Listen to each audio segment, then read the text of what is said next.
What is up, fam? Thank you so much for tuning in to So Real Sports Talk TV. Today is a extremely special show. It's like we're in Thursday right now because I have the hosts of Hammer and Nails, but it's not Thursday. It is Monday, and they're not on Jackhammer or Last Second Sports. They're on So Real Sports Talk TV, guys. It is a celebration. So there's a lot to talk about. First, want to introduce the guys over to the side of me. I got Big Jesse Naylor. To the bottom, we got Big Jack Hammer.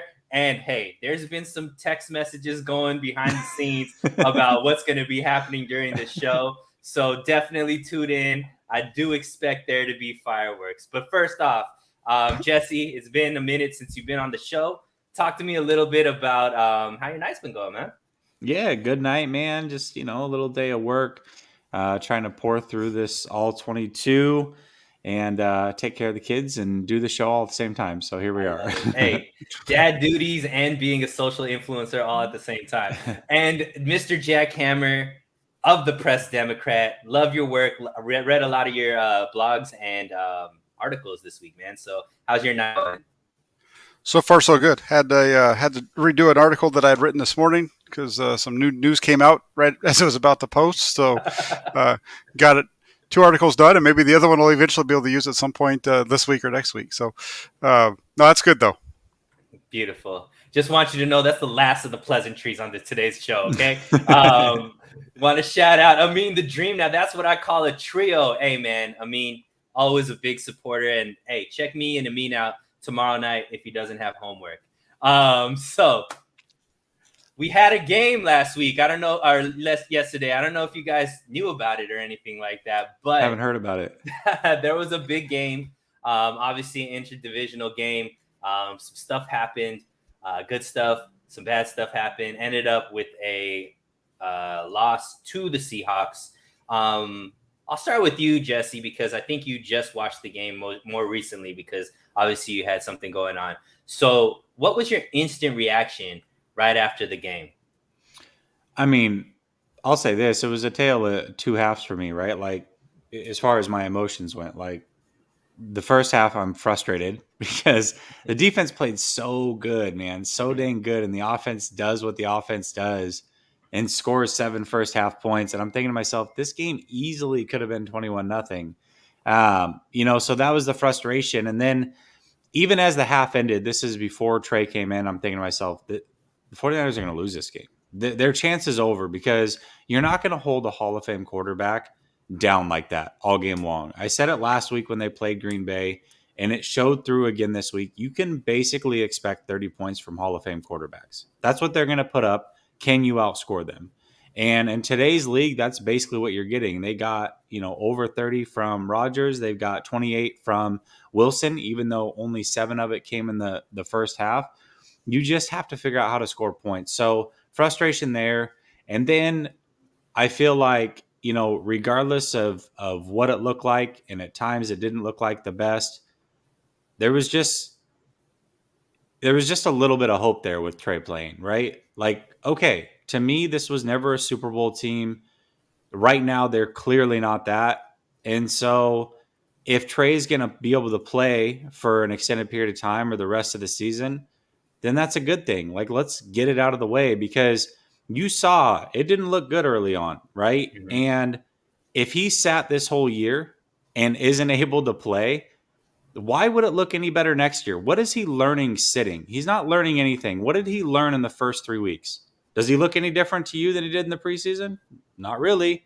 So you expect me to believe that all of a sudden he's going to look a lot better week 1 and next year after he's sat all this year? No. Play the kid. So that was kind of the 2 tales of where I was at with it. Then it comes out today, Jimmy might play this week. I don't know if that's them trying to throw the Cardinals off and Jimmy has no chance. I don't know what's going on, but I don't care what's going on. Trey we'll talk about it later. But we're definitely going to get into the quarterback situation because look, that is mandatory talk for 49ers every single week. We got to talk about the 2 quarterbacks, right? It's been going on since he got drafted. But Jack, you were at the stadium.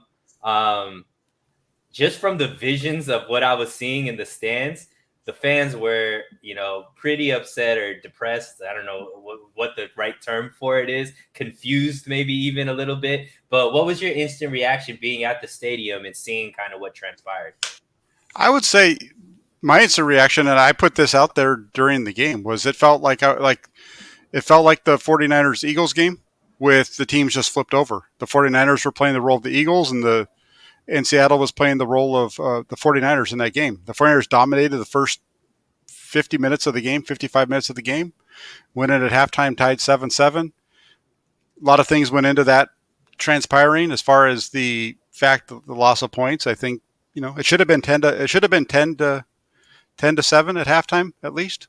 Just with the way that the game played out, without saying anything different, it should have been 10-7. They feel, you have a punter having to kick, and that kind of screws them up a little bit. So Right.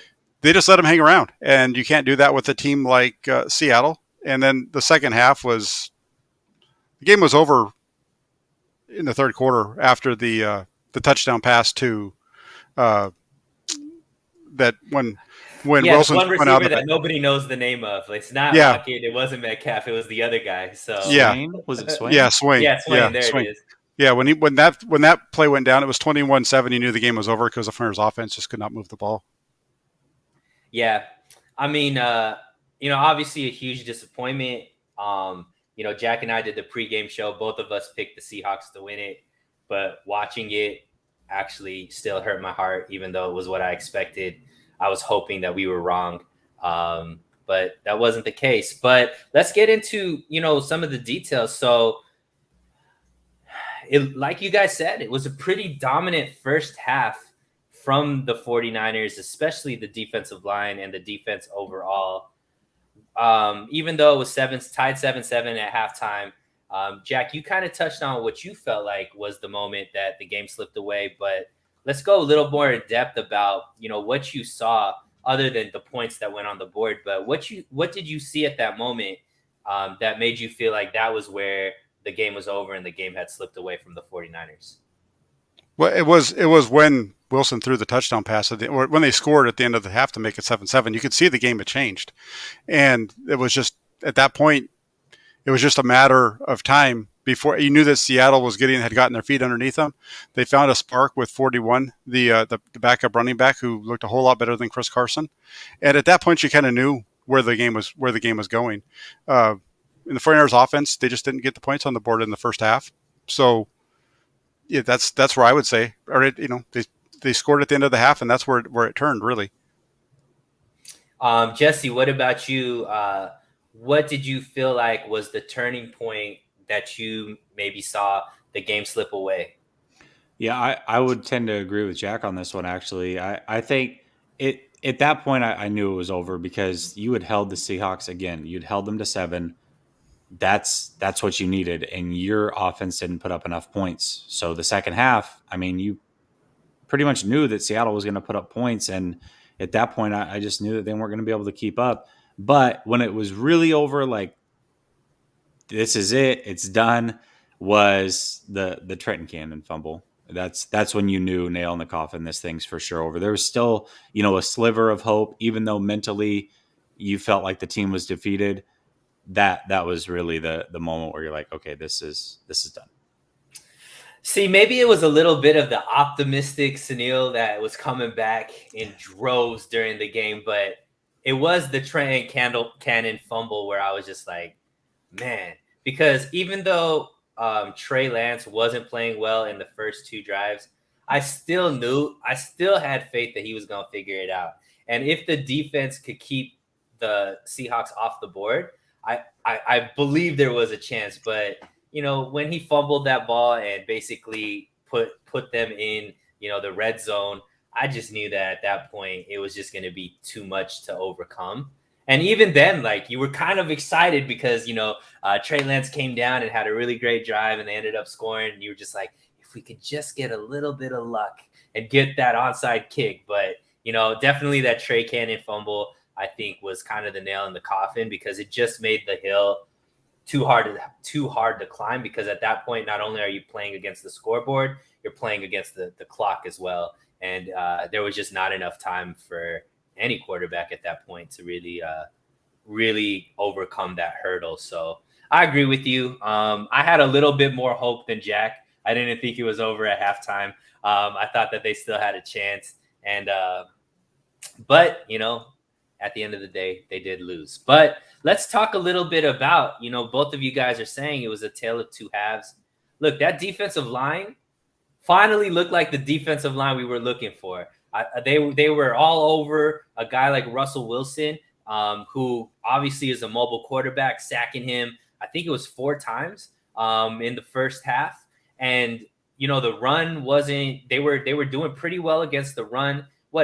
They had them like -3 yards through like half of the first quarter, and even the first half, there wasn't a lot until that last drive where they scored. But then the second half, I didn't see any of that anymore. So, Jesse, what did you see? How did the D-line just disappear? What changed that made this defensive line just, disappear like it seemed like in the second half? Yeah, I just think that time. I mean, you're not going to hold down Russell Wilson. It's just not going to happen, and he's going to find cracks. He's just too good. I don't think you can expect any part of the defense to hold up like that all game long. This defense isn't that dominant. They're good, right? And they've had good spurts. I think D'Amico, just like the Eagles game, I think he called a very good game.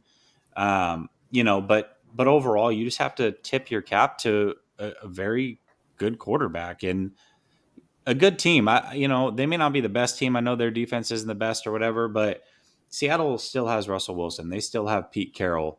They still have some players on that team, DK Metcalf, Lockett, Wagner. They're still some dogs over there. So you just got to tip your cap a little bit and say, hey, you got beat. You can't hold them down forever. Sure, we can get into schematics, but at the end of the day, it's there's more than that. There's heart, there's skill, there's everything that goes into it. And Seattle was just good enough to get enough in and score the points they needed to score. Period. Jack, what about you? What did you see? I think it really came down to the fact that Russell Wilson started hitting his passes on first down. He hadn't done that at all really in the early part of the game. The Seattle came out doing a lot of running on early downs at the beginning of the game, and when they were throwing the ball on first down, it was pretty much all short stuff. That changed at the end of that first half when he completed. It wasn't even a long ball, but there was a blown coverage in the 49ers secondary that allowed a big throw to the running back, and then he had another deep pass later on, and it just all kind of snowballed on the 49ers there at the end of the first half. In the second half, you saw him doing the same thing. He was able to come out. He scrambled on the first play of the second half. You see him, Wilson, finally make a play with his legs, scramble for 12 yards. The defense kind of holds after that, but they come right back out the next possession, and Wilson hits a deep ball to a nice downfield ball to Lockett for, I think, 16, 18 yards, somewhere in that ballpark. And they just had the 49ers on the heels at that point. And they were able to start dictating what they were doing a little bit more than they had in the beginning of the game. And you saw how that played out on that drive. And then you saw it later on the third touchdown drive when they put their fourth score on the board and put the game away. Yeah, I mean, you guys are much better at the X's and O's than I am. And I am just extremely frustrated with this defensive line because I think we just have to say, look, this isn't a dominant defensive line anymore. This isn't a top 5 defensive line. I don't know, this will probably be maybe 8 to 12 defensive line just because, they have those spurts. But I just find it hard to accept that all of these guys that we've invested so much in as far as keeping them on the team and having the depth and the rotation and always having fresh bodies, like this was the talk of what this defensive line was going to be. And we only saw it for a couple quarters. And I remember tweeting like, finally we have it. And it just disappeared again, guys. So somebody has to make me understand why these stars are not being stars. Where was D Ford? Where was Nick Bosa? Where's Eric Armstead? Where is these guys that either are already getting paid multiple millions of dollars or going to be getting paid multiple $1 million. Where is their stamp on this game when we need it against quarterbacks like Aaron Rodgers, like Russell Wilson? Because look, the quarterback play isn't getting worse. The quarterback play in the NFC West is pretty damn good. So if we're just gonna keep being like, hey, it's just Russell, it's just Aaron. Well, it's also just Kyler Murray and just Matthew Stafford. At a certain point, this defensive line has to be able to play against great quarterbacks. Otherwise, what are we doing this season? We might as well just pack it up, right? Go ahead. They held them to 3 and outs the first 5 series of the game. At some point in an NFL game, you're going to give up points, and it's not like, and they only gave up 3 drives in this game, so it's not like they were really getting the ball pushed down their throat. There was only 3 times that Seattle really moved the ball on them, and it just happened that And the 49ers had their chances in the first half when they were dominating. They didn't take advantage of them, and then on top of that, you have the special teams error. So if it's not for that special teams error, the 49ers maybe give up 21 points, which is below what both you and I thought they were going to do before the game even started. Yeah. Yeah, I would say, first of all, I don't know where Eric Armstead is.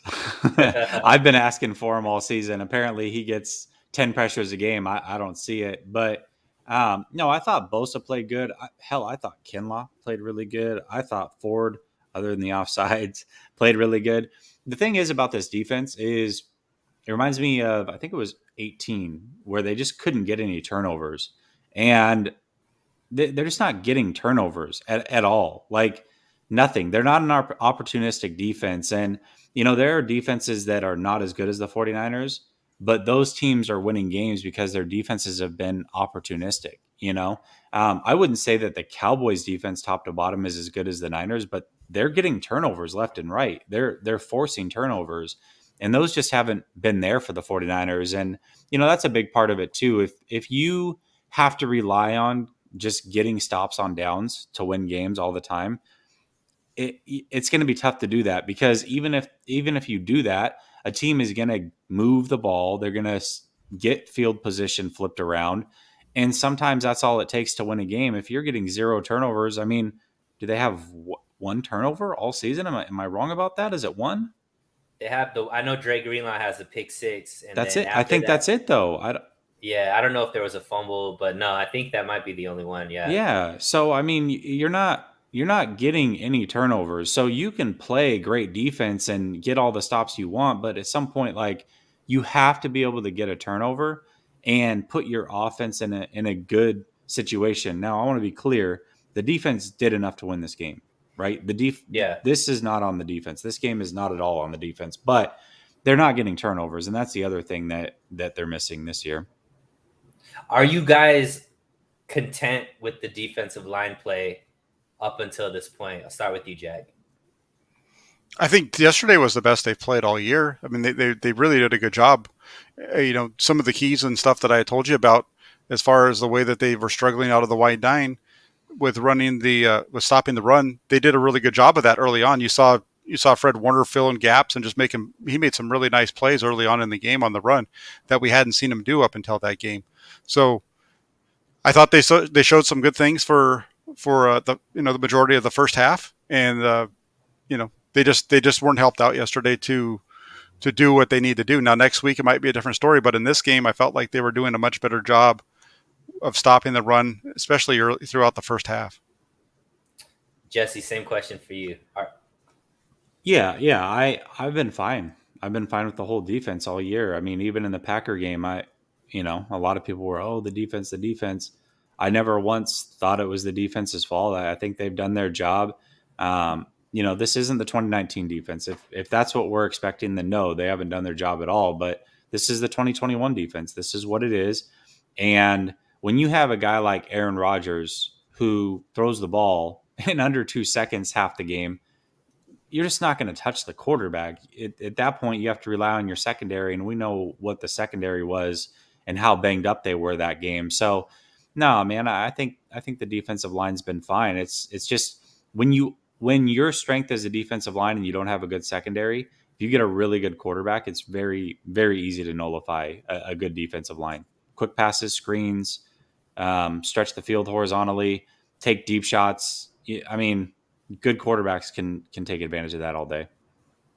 Yeah, I was being a little salacious, to be honest. I Yeah, you understood. were. Jeez. Yeah, no, but I think there's a couple of things. One, they're not getting help from their offense to put pressure on the other opposing team's offense, right? So if you're going 3 and outs, Jack said, I think was it the first 7 drives or something like that, 5 drives, and you get only 7 points out of that instead of 21 points, where then now all of a sudden the Seahawks offensive game plan changes and they're in more passing downs. Well, if they're in more passing downs, that means the defensive line can eat the way that they want to. Second thing is self-inflicted injuries. A lot of turnover, a lot of penalties at inopportune moments. That D Ford penalty I thought was a real killer, taking it from like a 3rd and 6 to a 3rd and 1. And then that pass interference on Drake Kirkpatrick was a killer as well. These are penalties that could have gotten Seattle off of the field, instead helped their drives keep going. And I think those are just as big of issues as some of the other things we're talking about as well, because we're seeing it in a lot of games. Go ahead. I think the number is 5. The 49ers offense / special teams has put the defense, turned it over on the wrong side of the 50, I believe 5 times this year. So the defense basically has their back against the wall immediately. They've only given up 13 points. So yeah, they're playing really well. They're playing really well. So guys that are going to come at me for being salacious, look, we're in the entertainment business. I'm just here to entertain. All right. So there is one thing that I am adamant about, and this isn't just me being salacious. Alex Mack. Look, so I was one of the biggest proponents for Alex Mack. I was on my soapbox talking about how he's going to change this offensive line and how we have one of the better centers that we've ever had in the history of the 49ers and all this kind of stuff. Boy, was I wrong. It seems like Alex Mack can't even snap the ball properly. The amount of times that Jimmy and Trey both had to adjust to his snaps. There were so many slow-mos where they were trying to talk about something else that was happening in the play, and I just see Alex Mack getting manhandled, getting pushed into, that's the only thing that I could see. And it looks like that he is old and he's not playing very well. And this is, once again, not great at the X's and O's like you are. So I'll start with you, Jesse. What is going on with Alex Mack? Is he turning into a bust, or am I just over-exaggerating what I'm seeing right now? I don't think you're over exaggerating his individual play. But one thing that a PFF score or some of those individual plays don't account for is his knowledge and pre-snap stuff. So it's an upgrade as far as pre-snap goes. It might even be an upgrade post-snap, because that center position was real ugly. But either way, no, I mean, he hasn't been very good in my opinion. I think I tweeted out, it was the last game, I said, wow, one thing I noticed in watching this game again is Alex Mack snaps the ball like Jimmy throws it. I mean, that thing just floats out there. And it's true. I swear the defensive line has like a half-second head start because the ball takes forever to get there. Multiple times I saw Trey Lance just one hand snag it off the right, one hand snag it off the left. Made it look easy, but Jimmy had to do the same thing. It's like, what is going on? You're snapping it in the ground. You're snapping it twice now in 2 games. He snapped it when nobody else was ready for the snap to happen. Right. So I don't know what's going on, man. Okay. I said it in the offseason, and I'm doubling down on it, and people are pissed off that I've said it again. You don't know what you're talking about. You had to sign Trent Williams, yada, da, da, da. No, you didn't have to sign Trent Williams at all, actually. And in fact, you had Lindsley out there, who is an all-pro center, who's much younger than both. I mean, clearly younger than Mac. He's also a few years younger than Trent Williams. And this team's timeline to win a Super Bowl was not this year. So signing Trent Williams to a big contract, which, by the way, cap guru Parag Marath agreed, he was willing to let him go until Shanahan called him up the 11th hour and was like, hey, no, we're signing this guy. You got to make it happen. So to me, signing Lindsley, taking a guy like Riley Reif, a good tackle, not an elite tackle, but an above average tackle that can hold his own, that was the way to go. Because in 2 years, Trent Williams is going to be so expensive. Mac's not going to be on this team anymore. And then what do? You're paying number one left tackle money for a declining left tackle who's aging. He hasn't played a full season since 2013. And sure, he's the best in the game now. I'm not saying he's not, but it doesn't mean you had to sign him. There was other directions you could have gone. I don't like the direction that the 49ers went when it happened. I definitely don't like it now. And, but it is what it is. What about you, Jack? From the X's and O's standpoint, what are you seeing from Alex Mack? Is he as bad as some of us are seeing, or are we missing something? Yeah, I think he's been pretty bad. Okay. I think he's getting. I hit on it pretty hard last week with during the film breakdown with Grant. I showed some of his plays last week on my Twitter, and then like Jesse says, even the snaps themselves, aren't consistent. One of them will be a nice, crisp ball to the quarterback. The next one's a lollipop that the guy's got to reach forward to grab before it hits the ground, and so it's just not consistent. And he's 35? He looks like it. And that's, I think, really where they are. And I agree with Jesse too. I wrote that in an article for Sports Illustrated that Trent Williams was a guy the 49ers shouldn't sign. So we'll see what happens. I mean, maybe he'll be healthy this week and go. Sounds like he might, but he's older, and when that contract starts to hit in a couple of years, is he going to be worth it? And I know there will be ways that they can get out of it and what have you. And they'll have to eat some dead money. I just don't think that. I think they needed a center. They're still in need of a center. They have a center for a year, maybe two, maybe, and they're going to have to draft one most likely this year because they don't have one to replace him. So it's not a good situation there. Jack, Jesse, is it the perspiration that Jimmy has been talking about in the offseason? Is that what is wrong with Alex Mack and his inability to snap the ball properly? Do we have to get Gold Bond's, medicated powder into the 49ers somehow so that he can actually get the grip that he needs to be able to snap this ball? What is the issue, guys? You got to tell me. His job is to snap the ball, and he can't do it. He's been doing it his whole career, and all of a sudden he comes to the 49ers and can't snap it straight to any of these quarterbacks. I see conspiracy somewhere going on. Deflategate, like perspiration ball, like something is going on, and somebody much higher and much better at journalistic integrity and all that kind of stuff needs to figure it out, because this is a big problem that I don't think the 49er faithful and the 49ers reporters are talking big enough, Jack. I expect it in the Press Democrat. There is a perspiration issue with the ball, and we need to figure it out. We'll have to figure that out. Maybe we can ask Kyle Shanahan about that on Wednesday at his next press conference and find out if that's what's happening. And you could quote, this is a question from So Real Sunil. Is there a perspiration problem with Alex Mack because he cannot snap the ball to any one of our quarterbacks? So let's move on. I mean, this is just a little bit of a question that people have been talking about, since I guess the draft pick was made. But obviously, Jimmy Garoppolo was injured, had a calf issue in the end of the first half.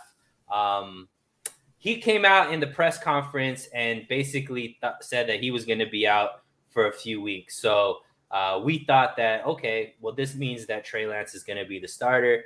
We saw him in the second half, first few drives, didn't look very good. Same type of issues, the mechanical issues that you guys have done a great job talking about with his, with his coach, as well as just, overall analyzing him. Same mechanical issues. But then in that third drive, and albeit down by 14, 15 points, whatever the score was, with the Seahawks in more of a prevent style, soft zone coverage type of scheme. Look, he did look good. He threw for 2 touchdowns. He made some very impressive plays with his legs, showed, some very good IQ, I think, with some of his plays. But now there's a question mark, right? There is articles coming out and reports coming out that Jimmy might be available against the Cardinals.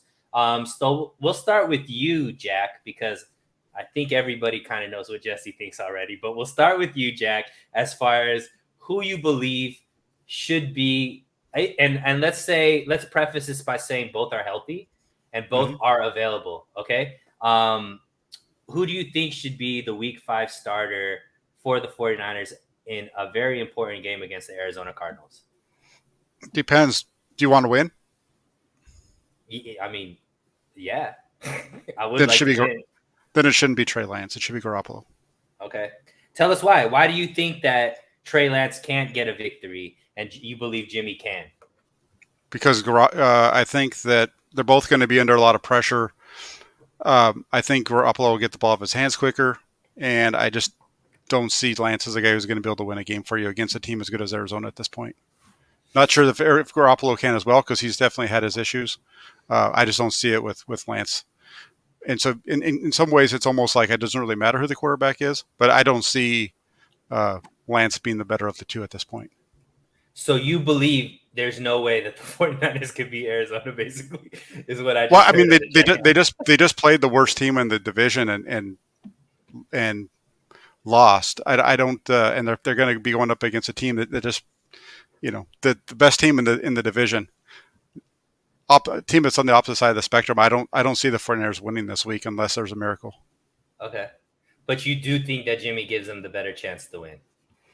I think that it all depends. If he's not able to move because of the calf, and that's a real issue, and I think that'll be decided and part of what's going to go into the decision making, then you don't play him because he needs to be able to move. That's part of what's made him play better this year than he has in years past. A little bit as far as his mobility, but if he can't do that, then there's no reason to put him out there because he's just going to get hurt worse. Jesse, I'm assuming you do not agree with Jack.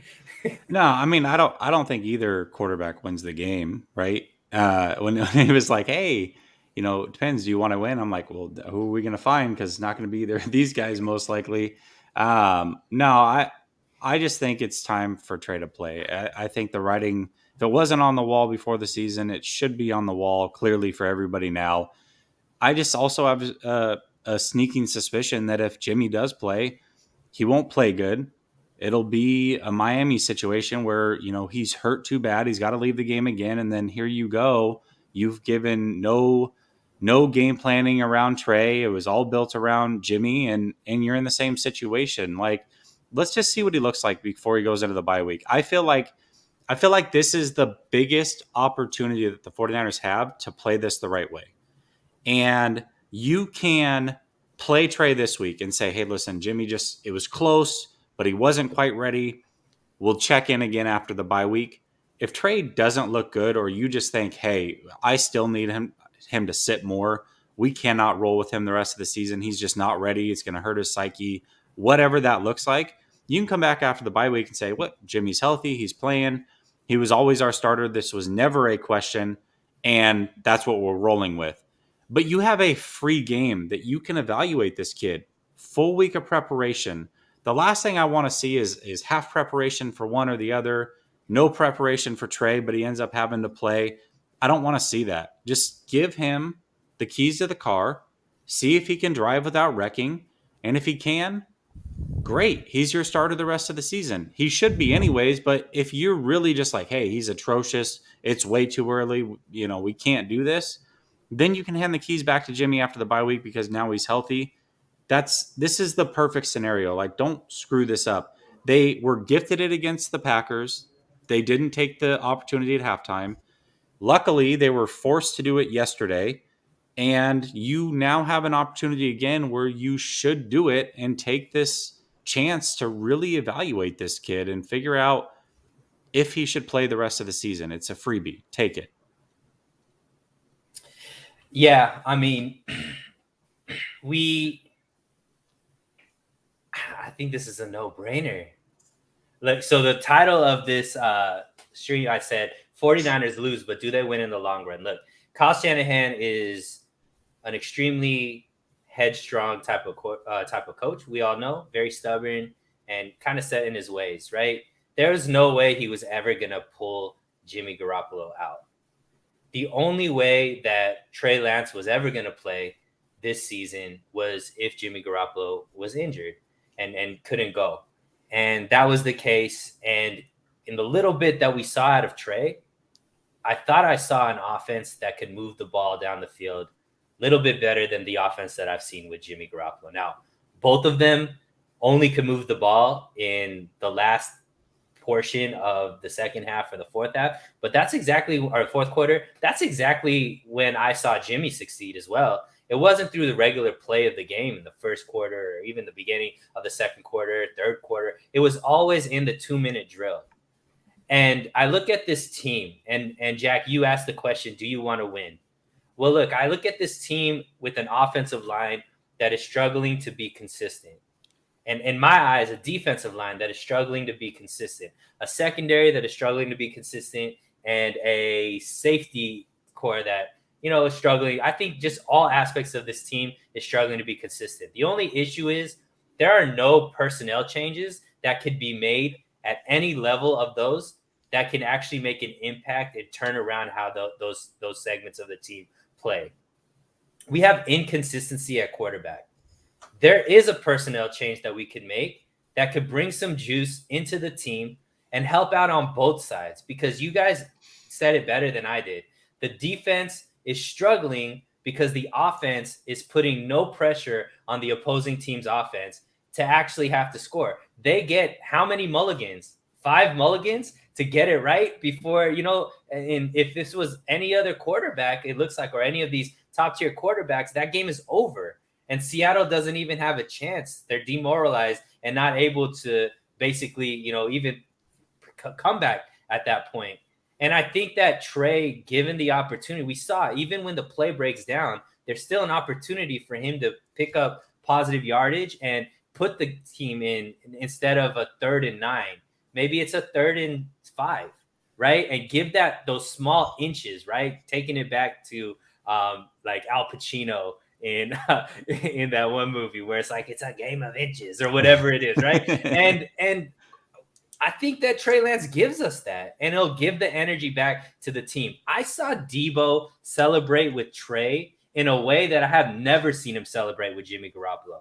And those are things that I pay attention to, and those are things that I think are extremely important. Now, obviously, it seems like George Kittle has a different type of feeling towards Trey, but it seems like Ayuk, it seems like Debo, it seems like some of these younger generation type guys believe in Trey and enjoy Trey. And look, there's another Trey that will play very, very well with Trey at quarterback, and that's Trey Sermon. And he looked very good yesterday as well. I think that this is an influx of energy that needs to be brought. And this is, in my eyes, the only way to turn around this season for the 49ers and give them any chance to make the playoffs moving forward. Jack, tell me why I'm wrong. No, I mean, that's your opinion. I don't think that the run game looked fine yesterday before Trey Lance got into the game. They were moving the ball on the ground fine yesterday with Garoppolo in the game. So it is what it is. I hear what people are saying, and that's fine. He was 2 of 7 for 87 yards and whatever. You're just gonna ignore the 2 touchdowns, or what? Like, no, I'm talking. I'm talking about what he did. I'm talking about what he did when the game was actually a game. When the game in the fourth quarter, when there was 4 minutes and they're letting him, dink and dunk down the middle of the field, and he had a good drive. That part doesn't matter. That part doesn't. Okay, that's not part of the game. My bad. He had a good drive. I would have told you the same thing in 2015 or whatever year it was that we saw Colin Kaepernick do that against the Miami Dolphins in the fourth quarter, and everybody got excited about it. During a time when the 49ers were struggling and they were going through quarterback transition and issues. It was, look at it this way. 49er fans that are excited about the way that last period drive went should look at Lions fans who were excited about the way their offense played in the fourth quarter against the 49ers and Jared Goff. Jared Goff looked really good in the fourth quarter against the 49ers when they were just sitting back in zone coverage, rushing for, not doing anything. It changed when they got down by the scoring area and they finally decided to send some twists and stunts and stuff like that and play a little bit tighter in the secondary. They didn't have anything. They didn't have anything to lose by allowing a touchdown. All they did was they gave up 3 minutes of time and won the game. It's good. It was good for Trey Lance that he got the reps, which is what I said. I said all this on Twitter. It was good that he got some good snaps and good play in garbage time of the game, but he needs snaps, and that's cool. Wow, Jack, just Jack. All right. What do you see out of Jimmy Garoppolo over these last four games that makes you believe that the offense will be better under him as quarterback? Did anybody not watch the offense play and the two different guys play offense yesterday? Yeah, but I really? also know there's a difference in how those two started, right? I don't know. Garoppolo took the offense right down the field this first series in the game. What about the other two games? Like, what about all the other quarters we've seen him play? He struggled in the first half. I've already said that. He struggled in the first half against Philadelphia until the end of the half. He struggled in the first half against Green Bay till the end. He came out in the second half of both games and led them to victories. The Green Bay game they didn't, but he came out in the second half and led them right down the field on their first possession. So I don't know. It's a 4-quarter game, and if the 49ers were playing for the lead yesterday, like the 49ers were playing for the lead at the end of the game against Green Bay and Lance did that, I'd have no problem saying that it was a great performance. I'm not saying that it was bad. I'm saying it was fine. It's not anything that gets me excited because of the game situation and understanding the time of the game and what was going on and what was taking place.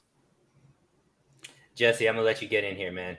Well, it doesn't. I mean, I guess my thing is it doesn't have to necessarily get you excited, but it should at least give you like,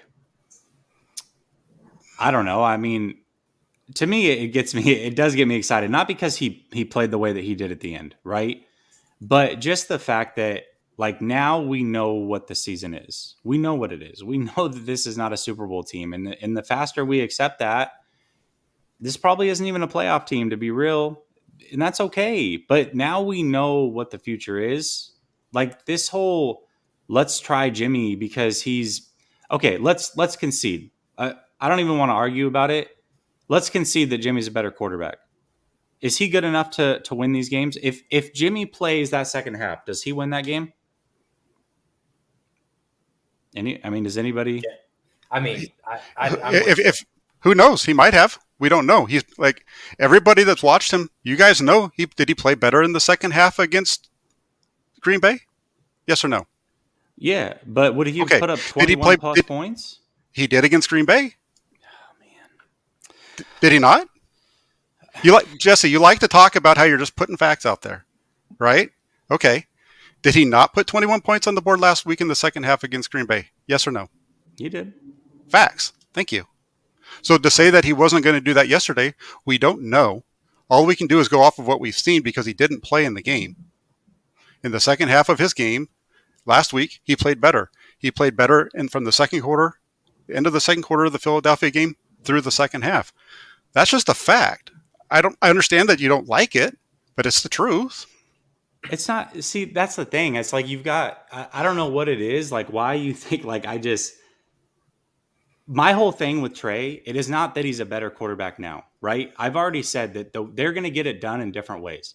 He's not a better passer than Jimmy now. I think I've conceded that multiple times, even in the last couple of weeks. I said that Jimmy can't hit outside throws because his arm doesn't have the talent. Trey's also not going to hit those throws because he doesn't have the timing. Like Jimmy has a timing and a rhythm about him, a quarterback sense about him that Trey's going to have to learn and pick up. But he doesn't have to be that quarterback. That's my point. Like he's not turning the ball over, regardless of what it looked like. He's not turning the ball over. He can run the ball. He can pick up different first downs. And even then, all that's a moot point because even if he's not as good and this team would have won with Jimmy, regardless, there's a future that we're looking at now. Like why is Jimmy even a point of contention right now? Like let's just remove the analysis hat for a minute. Who cares who the better quarterback is? Does it really matter? Even if Jimmy's 10 times better right now, should he really be playing for the rest of the season when we've got this kid who, Jack, you've said it yourself, he doesn't look any different than he did in the preseason. Sitting is not going to make him get there. Like he has to play. He has to play. We have to go through these speed bumps. We have to understand that there's going to be growing pains. I just don't know why there's this feeling like we gotta hang on to Jimmy. Oh my God, I hope his calf's okay so he can play this week. And I'm not saying that's you necessarily, but just in general from this fan base, the season's done. Like, let's wrap our minds around that. It's time to get the kid in. Play the kid, period. I'm not trying to even argue who's better now. If you believe Jimmy's better now, and I believe Trey's better now for different reasons, I'm not ever going to win that argument. You've got an opinion, I've got an opinion. But Trey is the future. Like, there is no arguing that. That is also fact. So if that's the case, let's just rip the Band-Aid off. Let's get it done. Let's move forward and figure it out for next year, because this team's not going anywhere this year. There's no point in spinning our wheels on Jimmy Garoppolo any longer. So, Jack, this is what my point of contention is. You talk about being excited, not being excited about Trey because of the situational football that was going on. I think that Jimmy Garoppolo has only looked good in the same type of situations that, for the most part, that we're talking about Trey. And you talked about the second half of, the Green Bay game. I mean, yeah, there was some drives that happened, but I wouldn't put that on necessarily like Jimmy was the driving force of those drives. There was a lot of just, I guess, the things that I'm seeing Jimmy do, like throwing the ball to Ayuk or to Debo and him running for 20, 40 yards. Like, I don't know if that's a Jimmy play. I don't know if Trey Lance can't make that same throw. What I'm saying is, yeah, maybe there was some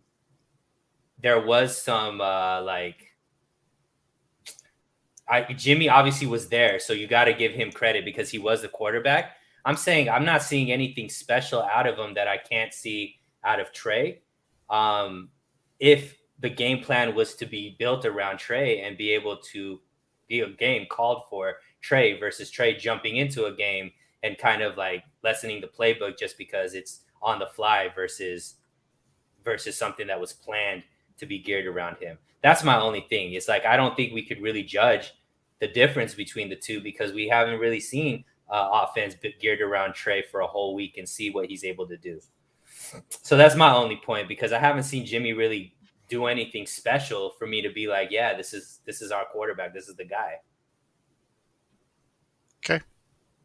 I'm not saying that he's the guy long term. I'm telling you guys, you're asking me you asked me the question if I thought if Garoppolo was a starting quarterback in the second half, would they be able to win the game? And I gave you the answer and I explained why. It's okay. I mean, Garoppolo is who he is. Yards after the catch, receivers making plays for quarterbacks is part of the NFL. It happens all the time. I watched a game last week where the Rams quarterback throws a pass to Deshaun Jackson, and Jackson takes it 50 yards up the sideline, takes it into the red zone. I don't know and I think they score a touchdown later, maybe even score a touchdown. Do we discredit Matt Stafford for making that throw because the receiver's making the yards? Somebody's got to get him the ball. These guys don't throw the ball to themselves. So if it is what it is. As far as Trey Lance looked like he did in preseason. We'll see what he looks like when he plays a full game. As far as, him, the game plan not being tailored to him, it'll be interesting to see how that looks as well. The 49ers offense is kind of what it is. The plays that he was running during training camp, other than some things in the running game, weren't really anything different than what we've seen from the 49ers already. The 49ers run their boot action. Okay, they might run a little bit more bootleg. They're still going to be asking him to run the same over routes that they ask of Garoppolo. They're still going to be asking him to run the deep curl routes that they ask of him. It's going to be the same offense, just a little bit of different wrapping with the running game every once in a while. Jack, let me ask you this. Are you still like, let's put our fan cap on. As a fan of this team, are you still holding on hope of the playoffs? Right now, I don't foresee them going to the playoffs. I wrote before last week that if they lost this week, I thought and I told Sunil yesterday, they're in last place in the division. They've now lost 2 games in the NFC. They've lost. They're now not only in last, but they have the tiebreaker disadvantage to the team that's ahead of them. So the likelihood of them getting to the playoffs, if they get in, they might squeak in as a seventh seed if there's 4 teams that come out of the NFC West. But no, I don't know if I would necessarily say that uh, they're the going to be a Favorites playoff to team win. or anything Yeah. like that. Yeah, and that's why I asked the question when you asked me who should start this week. Do you want to win or do you want to just play? Because if you just want to play, then play Trey Lance and let him go out and run around and do what he's going to do, and hope that he's better by 2022. There's a reason that Trey Lance didn't even play as a freshman at North Dakota State. He was a redshirt. He didn't play a year there, and he played pretty darn good when he got in the field the next year. There's a reason why Kyle Shanahan has been trying not to play him. There's a reason why he said that if they have to play him, that the team will deal with it. That I don't think he's just blowing that out there. You know, and I agree with him. And eventually, uh, uh, Lance is going to figure it out, and he's going to get better. There's no choice. If he doesn't, then everybody in that building is gone within a couple of years. Yeah. So, okay. So I understand like why the team would have played Garoppolo, right? Like they look at it differently than me, right? And probably even differently. I don't remember, like what your thoughts were preseason, but like obviously I've said this was never a Super Bowl team. So for me, I'm playing Trey right away and I'm going through the growing pains. But there that's not Shanahan's job. His job is he's trying to win, and he was trying to win, week to week and whatever. And so I understand why he would play Jimmy, right, to start the season, especially. But if you had your choice, okay, based off of what you said, of you don't think that this is probably a playoff team, would you play Jimmy the rest of the season, or would you play Trey, and why or why not for either guy? I wrote in September before the season started that I would start Trey Lance. I know that there's going to be ups and downs. I Yeah. just didn't see anything in his performance yesterday to make me, again, there was nothing that we saw yesterday that was any different than what we saw of him against Kansas City. There was nothing we saw of him that was different from what we saw of him against the Chargers. Chargers. And the Raider game, you kind of almost have to throw that. He didn't really do anything in that game, especially early on. Uh, the running game looked good, but I mean, the Raiders in that game really didn't play anybody. They had a lot of guys out, and the Niners started their offensive line in that game. So, I mean, that's my thing, is that I didn't see anything different than what I've already seen. Um, and I wasn't really all that enamored with what I saw of him during the preseason. There's going to be ups and downs with the guy. Uh, it was he's a he's a good athlete that right now doesn't see the field very well and is running around just trying to make a play. Jack, Yeah. that's why I love you, my guy. It's the unemotional takes because it calms down us fan crazy type people. You're the yin to my yang, my man. You're the yin to my yang. Well, and then I mean, there's like, for example, so let me just go on another part of this, and everybody wants to talk about how he didn't have the game plan. Well, here's the deal, and Kyle Shanahan hit on this today. If you're the backup quarterback, you have got to know what that game plan is, and you've got to know what's coming at you. You're not going to get the snaps, but you need to know the game plan. And so that's a bad excuse for the way that he played, if that's the reason that you felt like he played the way that he did. And like I said, I do see there's some things that they can do in the run game that are going to be different. In the passing game, I think it's going to be, like I mentioned, I started on Twitter, and I didn't get a chance to finish it because it's taking so long to upload, and then I had to jump on the conference call with Shanahan, and so I needed to have access to my Twitter. And but there's a series of plays that it's easy to see what he did at North Dakota State and how that transitions over to the 49ers and how they can make it work. But it's when it comes to the passing game, it's what they've been doing. It's not going to be a big transition. Maybe a little bit more play action, rollouts and stuff like that, but it's going to be what they've been doing, unless they just decide they're going to just go all in on the running game, kind of like they did in the second half until the last drive. And I agree with that, Jack. I guess, my thing is that it's true. He does. He needs to be prepared, right? You're the backup quarterback. But even Shanahan came out after the game and he's like, I didn't expect him to play. Like we we didn't really have plays ready to play to his strengths other than the few we had drawn up in case he came in, snap, a couple snaps here or there. And that's also why you saw him run the ball 4 straight times to start, because that's what they've been using him to do. And so even Shanahan says that he didn't necessarily have a cadence to be ready for Trey because he knows they're different. And I guess that's frustrating to me on Shanahan's part of, listen, man, you can't tell me that you were so enamored with Trey in the offseason that you're drawing up plays on the plane home from Fields and you don't have a game plan ready in case this happens. As much as Trey needs to be ready, he's still a rookie that's never played a lick of football really in the NFL at the NFL level. You're the head coach. You weren't even ready to call those plays. He's got to be ready too. And he wasn't. Not at least in the beginning. He settled in. He started calling some good plays, and Trey was off and wasn't, Trey's Trey. Like, he definitely missed some throws and whatnot, but it took him a series or two to even get going. So I don't know. I felt like that goes a little bit of both ways. If your head coach says he wasn't quite prepared, now your rookie quarterback is supposed to be fully ready to go as a backup. I don't think that's fair either. Yeah, but you go in and you look at, I understand the first series where they just kind of run the ball. They're trying to figure it out. They open up the second series with the play action throw and it's open and he throws it at Kittle's feet.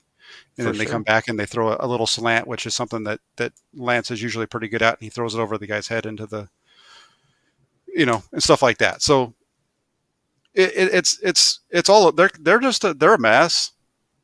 The 49ers are a mess. I said that to Grant today on Twitter. I tweeted out yesterday that I was thinking this yesterday. I tweeted it out today. I think it was today that I did it. Was that this team reminds me of 2014. This team is in disarray. You can say what you want. There's so much going on around this team. You've got half the team going one way and the other half going the other direction. And that's what was going on in 2014. And I got some people on Twitter who I don't think quite get what's going on here and what's leading to some of the dysfunction the 49ers are going through right now. What do you think it means for the end of the season then? Like, do you think this is leading towards somebody losing their job? Like, because obviously then that was, that was an all out war going on. I don't know if this is necessarily that, but I agree with you. There's some vibes there. What do you think the end result of this thing is? Like long term, like what are you seeing? I think that they sold this as a rebuilding year to the fan base. No, excuse me.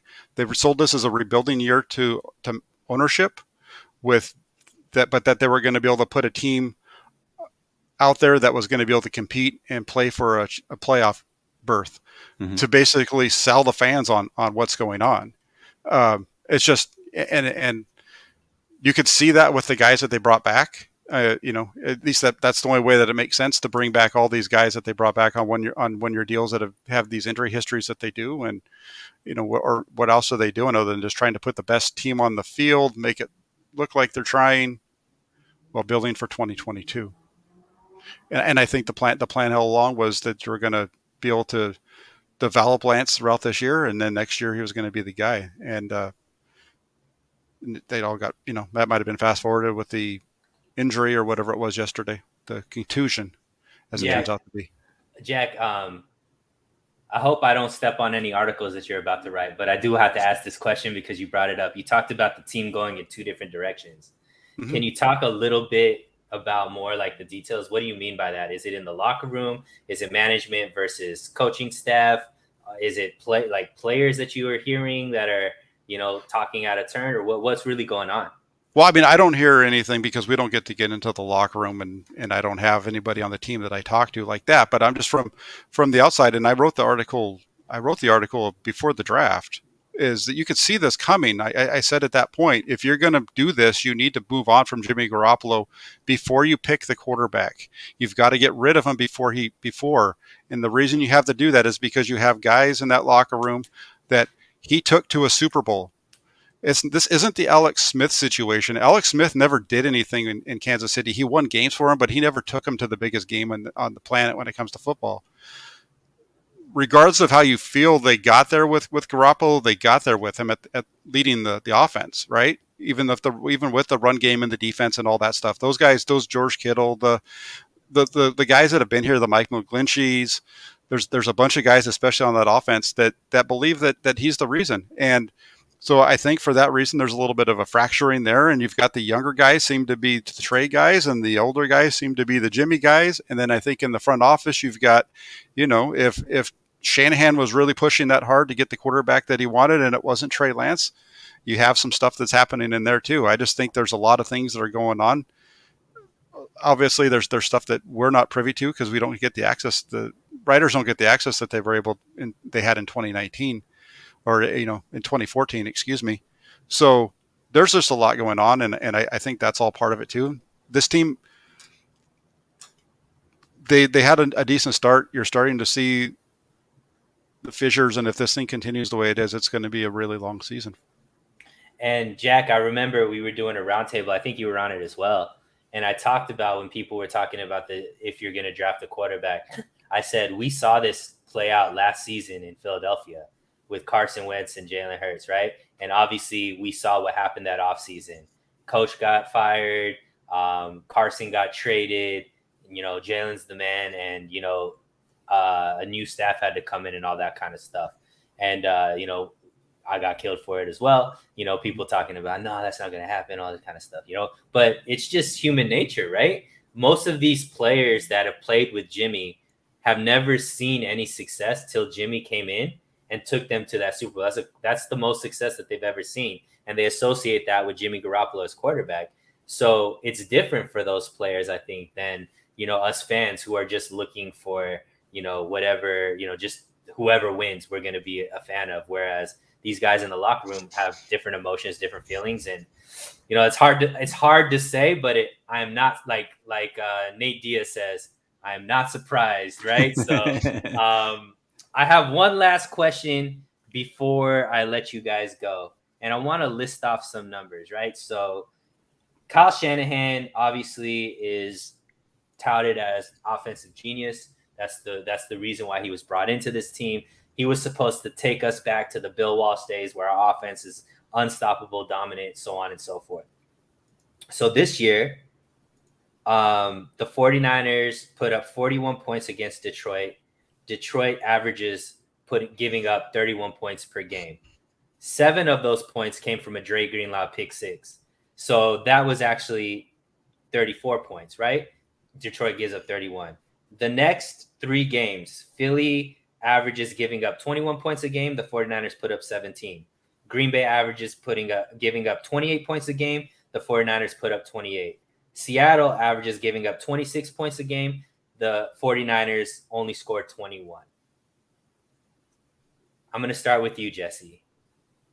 Are these numbers that you're seeing, can we still sit there and say Shanahan is the genius that we all thought he was on the offense? And another way to preface it before I let you go is every single year that I've seen under Kyle Shanahan's tenure, the defense has always been the strength. I've never felt it was the offense, right? And maybe that's just outside looking in, but definitely this year, I would say the defense is playing much better. And that's amongst 2 defensive coordinators at this point. It's only been one offensive mind running this offense, and that's Kyle Shanahan. Seeing the way this offense is performing right now, do you still call him the offensive genius that he's been known for? Man, it's a loaded question. Yeah, I mean, listen, I still think Kyle's one of the better play designers in the game, one of the better play callers in the game. He's off right now, though. There's something that's off. I can't put my finger on it. It's been clear. I started the first couple games saying it was vanilla. He's shown flashes. I mean, there's a couple times that throughout games where I've written, okay, Kyle's in his bag. This is good. And you see it for a drive or a quarter, but then that's it.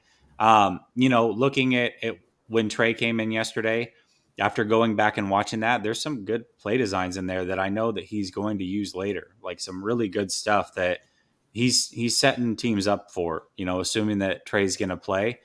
And I'm excited about that for sure. But no, man, I mean, Kyle hasn't lived up to that this year. He just hasn't. And I've always had issues with the way that he manages games and some of his big picture stuff.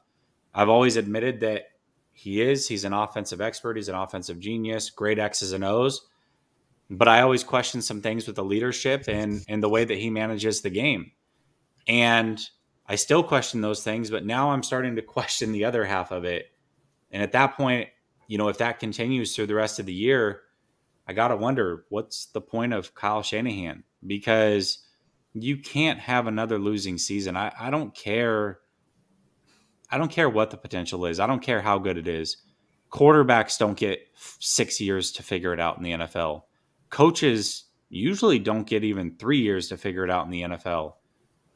The fact that he's probably going to go 5 years and 4 of them with losing seasons and he's going to get a 6th, I don't know, man. I feel like his leash has been way too long for what he's produced. And I know it was bad before, but you can't stay with your ex because it was worse before them, or you don't know what's going to happen after them. You can't keep getting back with them if it's a toxic relationship, if it's not a good relationship.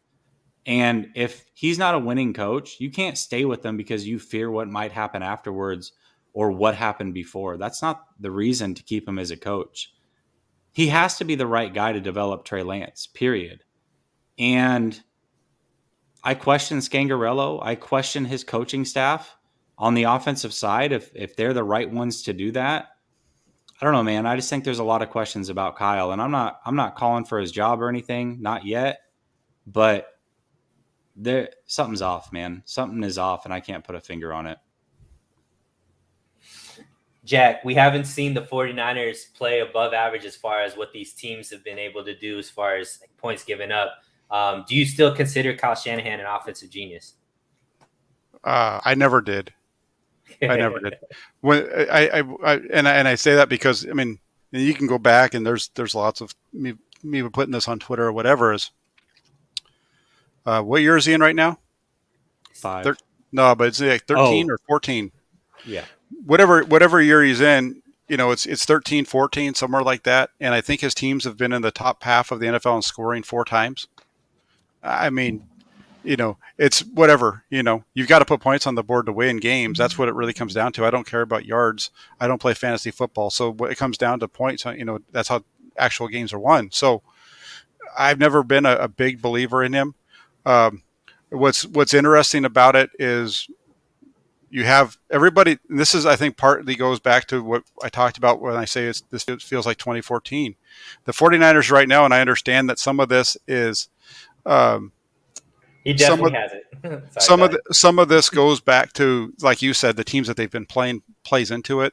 They're the 8th. They're still like the top quarter right now of the NFL in points scored. I think they're 8th.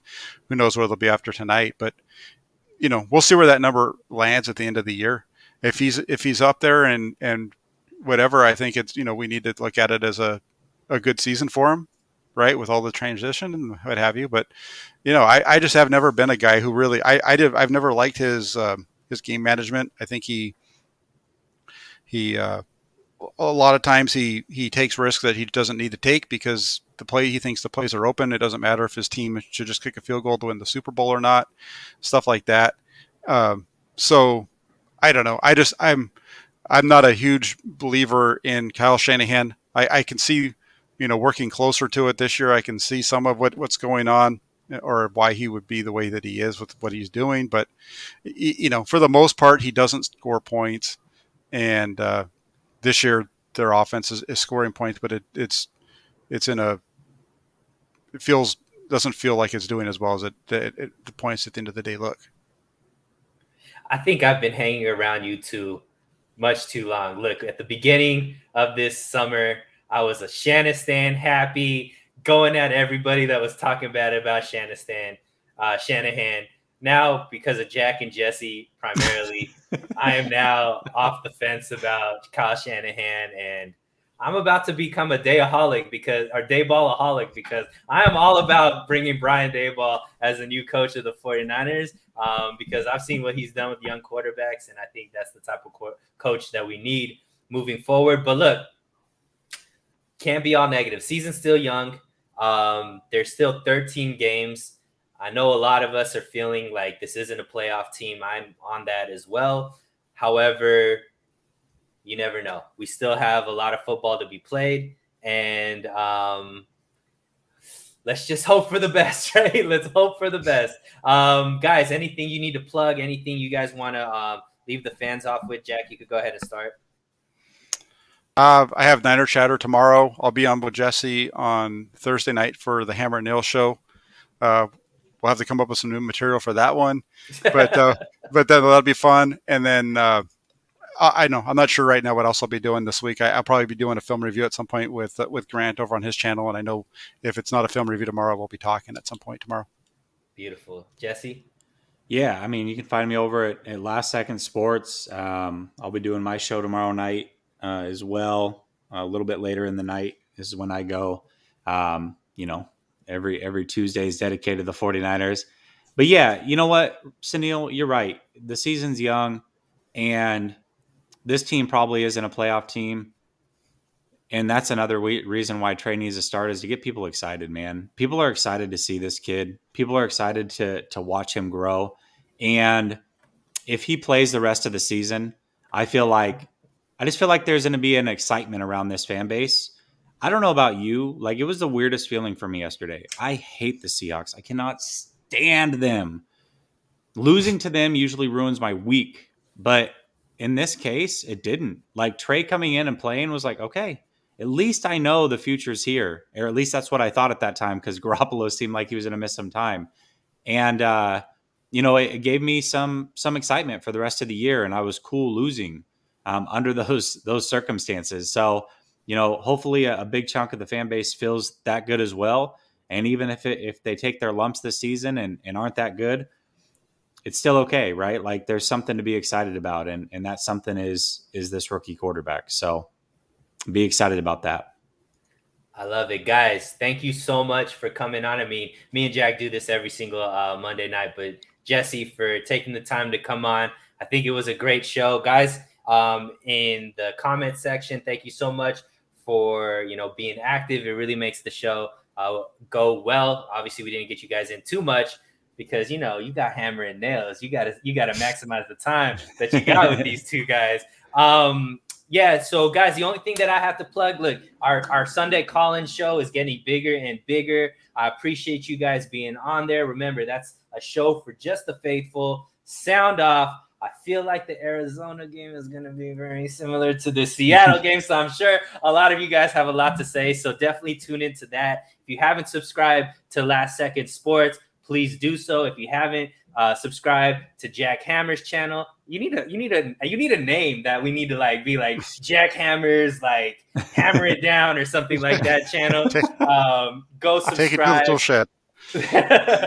Jack Hammer also is writing regularly at the Press Democrat. Please look out for that. His articles are very insightful. And yeah, if you haven't subscribed to So Real Sports Talk, please do. We're right over 600 right now, on our way to 1,000. Let's get there, fellas. Thank you so much. Have a great night, and we will see you very early on this week.